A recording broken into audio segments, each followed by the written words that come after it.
Alright, my name's Devin. I go by D-Shark. I will be doing a quick little tutorial here showing how to make light boxes.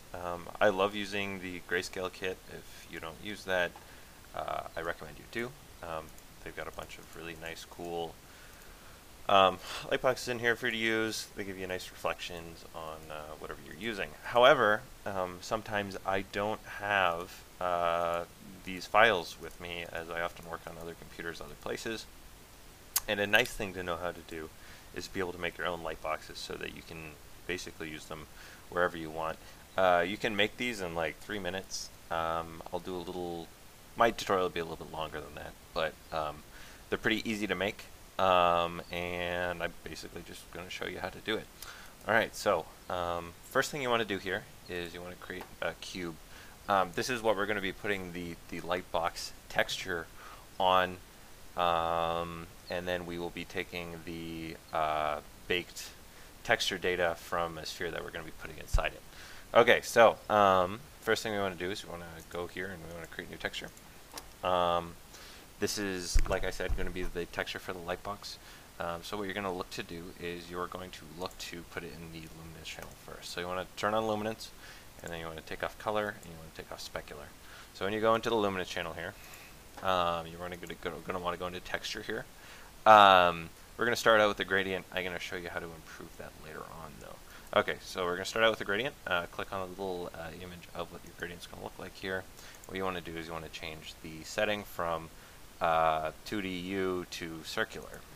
And then you want to inverse the knots here. So we start out with the white in the center, and then it goes to darker on the edges.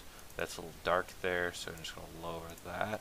Alright, so now we have a nice gradient, which is going to give you some differentiation in your lights and shadows inside your gradient.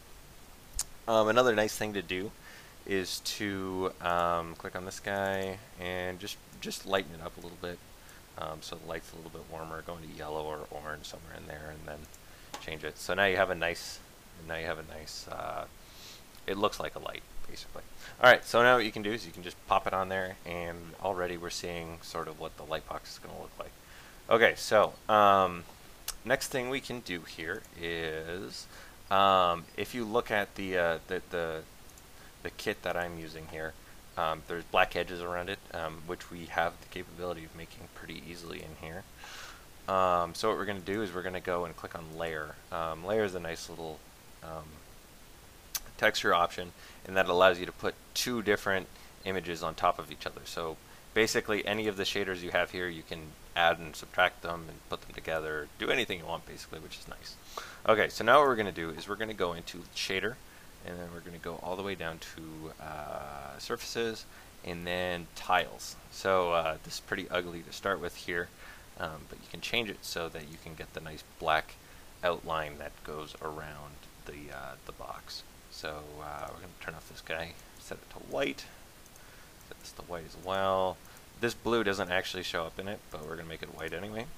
And now what we're going to do is we're going to increase the grout width a little bit, just a little bit, and turn off the bevel width, or turn it down to like 1, so it makes all the lines really nice and hard. You can mess with that later on, and you'll get different stuff. Okay, so as I've played with this before, the global scale you're going to want to set up to about 1,000. That's what works in my case. As you can see, now we have these white lines that go all the way around the edge of the box, and you know, it looks real. Okay, so we're going to go into the texture again, so we're going to go up a level, click on that guy, and now what we're going to do is we're going to hit it to darken. So now, as you can see, you have the color from the first gradient, and the black is also showing up on the second, from the second shader that we have on there. Alright, so now what we got to do is we got to take the data from this box and put it into a file that we can apply to a sky, basically, so that you can get your light data, and you don't actually have to have the light box in your scene. So what we're going to do here is we're going to make the texture, make the shape editable, and we're going to take off a side, so this looks like the entrance to the light box, as you can see, and then we're going to put a sphere inside here. The sphere's a bit big, just lower the size of it, something like that, and we're going to create new material here for it, and we are going to, excuse me, put take off the specular, and we're going to take off the color. We're just going to have a reflection channel in here. This is 100% reflective surface, so it's going to take all the information from the box that it's getting in here, and it's going to create a reflection of it. So as we can see, that's what it looks like. What we need to do now is we need to take the data that's being put onto the sphere here and make it into a JPEG or something else that we can apply later on to something else. So what we're going to do here is we are going to click on the sphere, and we're going to right click, go to Cinema 4D tags, and go to bake texture. And basically everything is turned off right now. What we want is only the data from the reflection that's coming into it. So when we click reflection and we try preview, as you can see, we sort of have a basic image of what it's going to look like when it comes out of it. So we're going to go over to tag here, change the format of it. It can be any format that you're using for whatever. I'm just going to do a JPEG because it's a tutorial. The width, we're going to crank up to 2000. So we get a nice big one, and the height to 1000. This 2-to-1 ratio for the width to height, I found works out pretty well, and it doesn't stretch out your the texture basically. So a 2-to-1 ratio works. You can set it to 500 by 250 if you wanted to, or you can crank it all the way up to 10,000 by 5,000. As long as you have that 2-to-1 ratio, you're going to be in good shape. Okay, so file name, we're going to pick a spot to put it. I'm just going to put it here on my desktop, and we are going to name it Lightbox Texture. Alrighty, Lightbox Texture.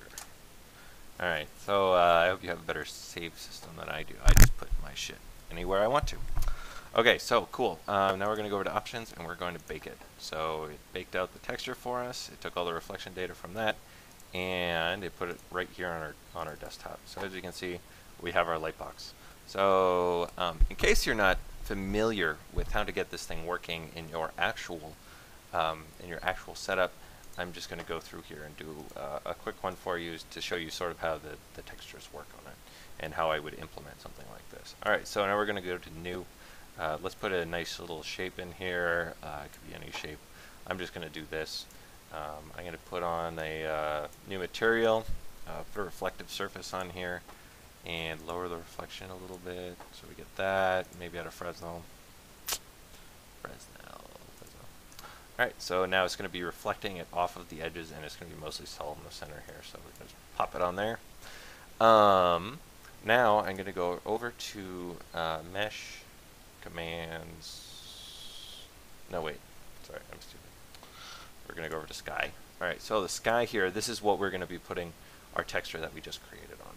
Okay, so now we're going to go into new material, and we're going to go into the luminous channel, turn off color and specular again, and in the luminous channel, grab our image.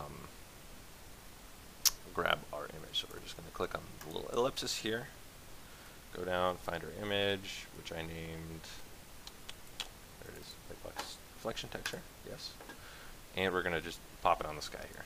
Alright, so as you can see, it's showing up all around us, and it makes it look like our little object is floating in a giant light box.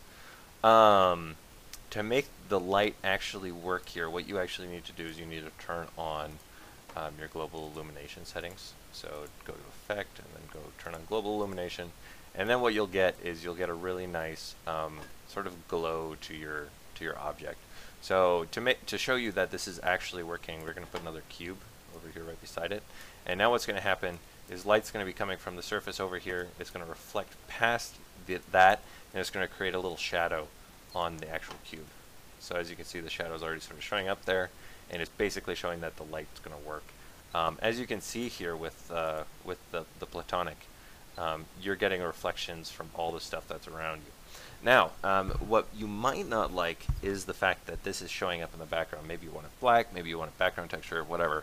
To do that, you're going to go up into Sky, use Cinema 4D tags, go down to Compositing, and what this is doing is it basically allows you to toggle what is seen by what. So we're just going to turn off Seen by Camera, and it makes your background black.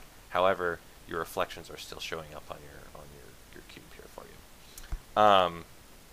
What else you might want to do is put in a background of something else, basically. And what you can do with that is just go down to create a background. I like to put a nice little gradient on it, so I'm just going to make that real quick. Gradient. Set this to spherical and invert the knots. Change this to like a gray. Okay, so now we've got our background, and now it'll show up inside our scene. And basically, you can toy with it like that, and then you'll get pretty decent commercial looking lighting on this. If you put any object basically in here, you're going to get really nice lighting with it. Okay, that's pretty much it. I tried to keep it as quick as possible here, but I hope you like it. Thank you.